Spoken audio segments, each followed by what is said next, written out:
in Oklahoma. Now, of course, this was widely ridiculed, and people said, yes, Oklahoma was on the verge of becoming an Islamic state, and so they had to act fast to outlaw it. But actually, of course, nobody was really worried in Oklahoma that they were on the verge of becoming an Islamic state, but they were worried, and they were worried legitimately, about attempts to bring Islamic law, not all at once, but bit by bit and piece by piece into the United States, and to assert the principle that wherever Islamic law and American law conflict, it was American law that had to give way. And you might ask, well, where's that happening? I've never heard of anything like that happening. Well, this is because you just haven't been paying attention if you don't know that this is happening. And I mean no insult in that. It's very hard to pay attention to these things when they're not reported adequately in the media. But in reality, these kinds of initiatives are going on all over the country. For example, just couple very quick examples. One is the J.B. Swift meatpacking plants in Colorado and Nebraska. They have imported huge, by hundreds, of Somali Muslim workers. And these workers make up about 50% of each plant, and the rest are actually mostly Black and Hispanic Americans. Now, in both plants, what happened was the Muslims started walking off the job when it came time for prayers. And they would go and pray, because, of course, Islamic law prescribes 5 prayers a day at very particular times. Now, the problem is that, you know, I've never been a meat packer, and you may know more about it than I do, but I do get the idea that it's a highly organized operation. Because after all, you go to the supermarket and everything is packed very neatly. And this is done on an assembly line that is very precisely timed. And so if you have people with very precise, specific jobs walking off that assembly line, then the whole thing goes haywire. And so this could not stand. And the Muslim workers refused to stop doing this, and so they were fired. They went to the Equal Employment Opportunity Commission, which mandates that special accommodation, and reasonable accommodation, it says, be made for particular religious practice, and they were reinstated. And then something happened that nobody expected. The non-Muslim workers actually complained. And they said, well, now you're discriminating against us, because now you have actually granted, based on EEOC requirements, that these Muslim workers get special breaks to which the non-Muslim workers are not privy. Remember what I said about Islamic law? That Muslims have a special status and special rights that the non-Muslims do not enjoy? Well, there it is already established in a small scale in this plant. And we are inconvenienced. We have to work longer hours. We have to make up for them taking these breaks that we can't have. Nobody cared. And that's the situation that prevails today. Another one, Jell-O. Did you know that Jell-O is pork? Yeah. I didn't know that. I found that out when this case came up. Hooves. Yeah, it's pork hooves. And so the Muslim students, there was this public school district, and the Muslim students didn't want to eat the Jell-O. Well, you know, I went to public school 12 years, and I can tell you a secret. There were plenty of school lunches that I didn't eat. And I'll tell you something else. I never brought a single lawsuit. I just didn't eat them. I just threw them away. Don't tell my mom. And these guys, however, these kids, elementary school children, obviously it was the parents and the Muslim Association, the Muslim American Society behind them, they brought a suit. They didn't want to eat the Jell-O, but it wasn't good enough just to throw it away. It wasn't good enough just to bring a halal bag lunch. They had to make the whole school district ban Jell-O. Now look, what if you liked the stuff, and you're not a Muslim, and you don't have any problem eating gelatinized pork hooves? What do you do then? The problem is that Islamic law mandates an authority over non-Muslims. Jewish law doesn't assert any authority over non-Jews. Catholic canon law doesn't assert any authority over non-Catholics. These are voluntary things, but Islamic law asserts authority over non-Muslims, and this public school district in the United States, no more Jell-O for anybody, because the Muslim students don't want it.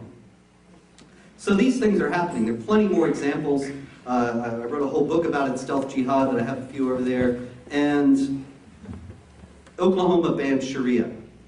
But almost immediately, judge struck down the law and said, you can't do this, it restricts Muslims' religious freedom. So, here we are at this conundrum. Does it restrict religious freedom to try to resist Sharia? Well, let me ask you this. In the 1890s, Utah was a territory of the United States and wanted to become a state. And there was one big sticking point that kept Utah from becoming a state. Do you know what it was? Polygamy.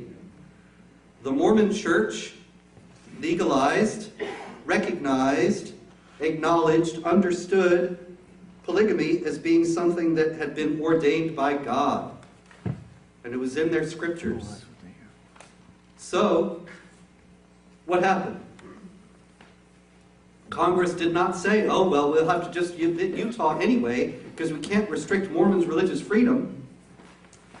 Congress outlawed polygamy and said, until Utah outlaws polygamy, and until the Mormon Church outlaws polygamy, there will be no state of Utah. Well, there's a state of Utah today, and there's no polygamy, at least not legally. Now, was that a restriction of Mormons' religious freedom? The United States Congress did not think so, and neither did the United States Supreme Court. The First Amendment was in there then, too, in the Constitution. The First Amendment was not considered to be absolute beyond any consideration of the national interest. The First Amendment was not considered to be above and beyond everything else, such that the health and the safety and the continued prosperity of the United States had to be sacrificed because of it. The restriction, or the lack of restriction, the command not to restrict religious freedom, was understood in light of what the national interest was. Now, this is an even easier case, because polygamy, you can say, well, it's a women's health issue, it's a matter of women's rights, it's a matter of the equality of women before the law, and so on, and these things, all cases can be made, but it's fundamentally a religious issue. When it comes to Islam, nobody really cares, least of all me, if a Muslim wants to read Quran and pray to Allah and do everything that Muslims do that is prescribed by the Quran, insofar as those have to do with religious practice. As Thomas Jefferson said, if my neighbor has one God or 17, it neither picks my pocket nor breaks my leg. It's only when he thinks that his God or his 17 gods want him to come over and pick my pocket and break my leg that it becomes my business. Right. And this is what we're talking about. When we're talking about resisting Sharia, we're talking about the political aspects of Islam. The aspects of Islam that lead Sheikh Qaradawi to say that Islam is going to conquer Europe and America. The aspects of Islam that lead Sayyid Abul Alam al-Duni to say non-Muslims have absolutely no right to wield the reins of power in any part of God's earth. And if they do, the believers have the obligation to dislodge them from that power by any means possible. I make no apologies, and don't think that any of you should ever make any apologies, for resisting the elements of Islamic law that flatly contradict the freedoms that we are guaranteed by the U.S. Constitution and the human rights that are recognized by the Universal Declaration of Human Rights of the UN. These things are not left or right, these things are human. The United Nations, Article 18 of the Universal Declaration of Human Rights, says that people in all states should have the freedom to change from one religion to another, to convert, or to have no religion at all. You know why that's in there? That's in there because of a great man who is largely forgotten today and who deserves to be remembered a great deal more and celebrated, if only for this, as if this was the only great thing he did, which it is not. Charles Malik was the president of Lebanon, and he saw up close, because Lebanon is a state that is populated by a large percentage of Muslims and a large percentage of Christians. He saw up close that there were people who converted from Islam to Christianity. And then they were harassed, they were threatened, sometimes they were even killed. Because Muhammad, the Prophet of Islam, said, if anybody changes his religion, kill him. And it is still part of Islamic law, in all the sects and all the schools of Islamic jurisprudence, to this day, that if somebody leaves Islam, if a Muslim decides in conscience that he doesn't believe in Islam anymore, and maybe he wants to become an atheist, or maybe he wants to become a Christian, or maybe he wants to become a Jew, he must be killed. Does this mean he will always be killed? No, certainly not. There has to be somebody who cares and who's next to him. But every apostate from Islam lives under a death sentence for the rest of his life. And I know many of them, and they are all courageous souls. So Charles Malik, president of Lebanon, he knew this. And he insisted, he made sure, over the objections of the Muslim states at the UN, he insisted that when the Universal Declaration of Human Rights was being formulated, that it include a protection of the freedom of conscience. And in my work, I work to uphold the freedom of conscience. There are people who are threatened with death in the United States for leaving Islam. There was a young girl a few years back, Rivka Barry, who was secretly a convert from Islam to Christianity, secretly for fear of her parents. And her father ultimately found out when she was 17 years old, and he threatened to kill her. He said, if you have this Jesus in your heart, I must kill you. And she fled. She ran away from home, and she was 17, she was underage, so it became a big custody battle.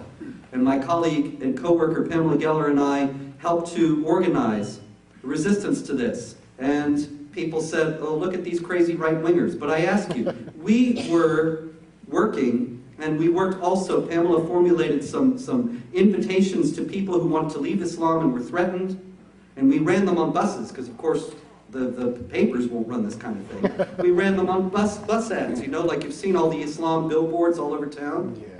In every town, I'm sure they're here. And on the buses, we ran, if you're leaving Islam, family threatening you, call here, and we had safe houses set up. And we were the ones trying to protect people making a decision of conscience, exercising their free conscience and their free will, against people who were essentially saying that those who want to kill those who exercise their freedom of conscience, those are the ones that we have to look out for, because to do otherwise would be right-wing. Well, then maybe I do have a wing. Because if that is what it means, then sign me up. But if we do not stand now for the freedom of speech that is contravened, remember, about not being able to say something impermissible about Islam, Muhammad, or Quran, if we do not stand up for the freedom of conscience, if we do not stand up for the equality of rights of women, if we do not stand up for the equality of rights of non-Muslims, then we will not keep them. They don't just automatically stay in societies, especially when they are directly threatened.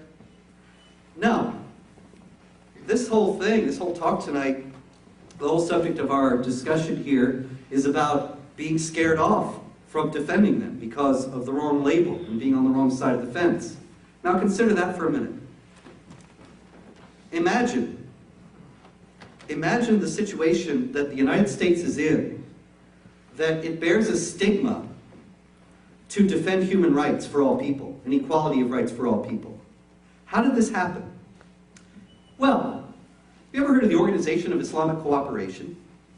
The Organization of Islamic Cooperation is 56 Muslim countries plus the Palestinian Authority, 57 Muslim states or governments around the world. And since the collapse of the Soviet bloc, it's the largest voting bloc at the United Nations. Whatever it wants at the UN, it gets. The OIC, Ekmeladin Isanolu, the Secretary General of the OIC, says jump, and Ban Ki-moon says how high. The OIC, since 2005, has been undertaking a very concerted effort to compel Western states to criminalize discussion of Islam under the guise of defamation of religions. Now you think, well, defamation of religions, I'm not for that. Nobody should go around defaming somebody else's religion. That's in poor taste. If they want to outlaw defamation of religion, I got no problem with that. But then you start to read the fine print. And in the first place, who gets to decide what's